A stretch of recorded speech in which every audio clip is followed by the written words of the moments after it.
Justice का किताब पढ़े ना, आप कब तक गाली दोगे? सवाल का जवाब, सवाल का जवाब, सवाल का सवाल नहीं होता, सवाल का जवाब होता है, सवाल का जवाब होता है, सवाल का जवाब होता है, सवाल का जवाब होता है। आपके साथ क्या प्रताड़ना हो गई? आपके साथ क्या प्रताड़ना हो गई? मैं मनुवादी हूं तो मैं आपसे प्रताड़ित कर रहा हूं। देखो ये देखो कैसे प्रताड़ित ब्राह्मण कैसे इन समाज को प्रताड़ित कर रहा है, कैसे। कब तक ब्राह्मणों को गालियां दोगे?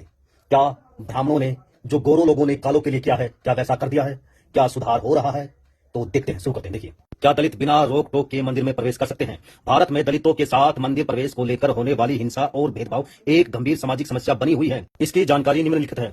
देखो, कर्नाटक दलित मंदिर में प्रवेश की कोशिश जमकर पिटाई। उत्तराखंड दलित परिवार का सामाजिक बहिष्कार कर दिया गया। तमिलनाडु मंदिर में दलितों को प्रवेश न देने के कारण हिंसा भड़क गई। राजस्थान एक धार्मिक जुलूस के दौरान मंदिर में प्रवेश की कोशिश करने पर दलित पुरुषों के साथ मारपीट की गई। दलितों के साथ ऐसी हैवानियत कौन करता है? स्वर्ण और ऊंची जातियां वर्तमान रिपोर्टों में भेदभाव और हिंसा के मामलों में अक्सर स्वर्ण तथा ऊंची जातियों के लोगों का नाम आता है। कई घटनाओं में स्थानीय मंदिरों के पुजारियों द्वारा दलितों को अपवित्र मानकर प्रवेश से रोकने या अपमानित करने के मामले दर्ज हुए हैं। ऐसे नियम कौन बनाता है? नियम और उनका इतिहास। अस्पृश्यता और मंदिर प्रवेश पर प्रतिबंध जैसे घृणित नियम किसी एक विशिष्ट व्यक्ति ने नहीं, बल्कि प्राचीन वर्ण व्यवस्था और मनुस्मृति जैसे ग्रंथों के जाति आधारित व्याख्यानों के माध्यम से समाज में जड़े जमा चुके थे। उच्च जातियों विशेषकर ब्राह्मणों द्वारा ऐतिहासिक रूप से धार्मिक ग्रंथों की ऐसी व्याख्या की गई जिसने दलितों को अछूत मानकर सार्वजनिक स्थानों और मंदिरों से दूर रखा। क्या इन ग्रंथों का प्रचार प्रसार प्रकाशन बंद हो गया? ब्राह्मणों या सवर्णों द्वारा सामूहिक रूप से ऐसे ग्रंथ का प्रकाशन या प्रचार पूरी तरह से बंद नहीं किया गया है। कुछ रूढ़िवादी समूह आज भी इन्हें प्रमाणित मानते हैं। 29% ब्राह्मण कहते हैं कि दलितों को पड़ोसी के रूप में स्वीकार करने को तैयार नहीं होंगे। क्या व्यासपीठ पर दलित बैठ सकता है? व्यासपीठ पर बैठने का अधिकार रूढ़िवादी मान्यताओं के अनुसार केवल ब्राह्मणों को दिया गया है।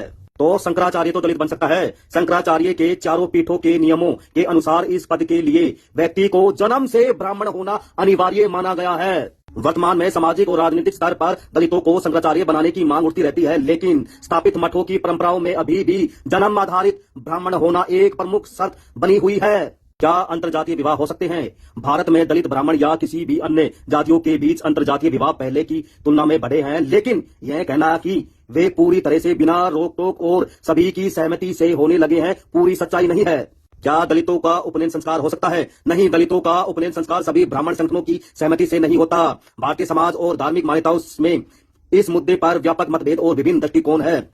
क्या दलित पुरोहित बन सकता है? दलित पुरोहितों की नियुक्ति को लेकर ब्राह्मण संगठनों और हिंदुवादी संगठनों के बीच राय बटी हुई है। यह मुद्दा आम सहमति के बजाय विरोध और समर्थन के बीच एक जटिल विषय है। दलित महिलाओं को अक्सर उनकी जाति के कारण यौन हिंसा का सामना करना पड़ता है।